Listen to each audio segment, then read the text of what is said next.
दिवाळी आली म्हणजे की आपलं वजन 100% वाढणार आहे असं ज्यांना वाटतं ना, त्यांच्यासाठी हा व्हिडिओ खास असणार आहे. मित्रांनो, आपलं वजन केव्हा वाढतं? जेव्हा आपण आपल्या रेग्युलर कॅलरीजपेक्षा म्हणजे जी मेंटेनन्स कॅलरीज आपल्याला ज्या लागणार असतात त्यापेक्षा जेव्हा आपण एक्स्ट्रा कॅलरीज जेव्हा पोटामध्ये टाकतो तेव्हा आपलं वजन वाढत असतं. जसं की जेव्हा आपण 8,000 कॅलरी सरप्लसमध्ये जात असतो तेव्हा आपलं 1 किलो वजन वाढत असतं, आणि जेव्हा आपण 8,000 कॅलरीज मायनसमध्ये येत असतो म्हणजेच की डेफिसिटमध्ये येत असतो तेव्हा आपलं वजन हे कमी होत असतं. आणि जेवढे आपल्या कॅलरीज आपल्याला लागत असतात तेवढ्याच जर कॅलरी आपण खाल्ल्या तर आपलं वजन 1 ग्राम देखील वाढणार नाहीये.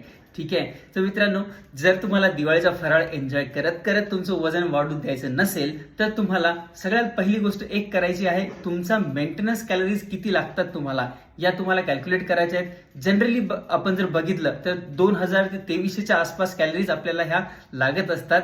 ठीक आहे.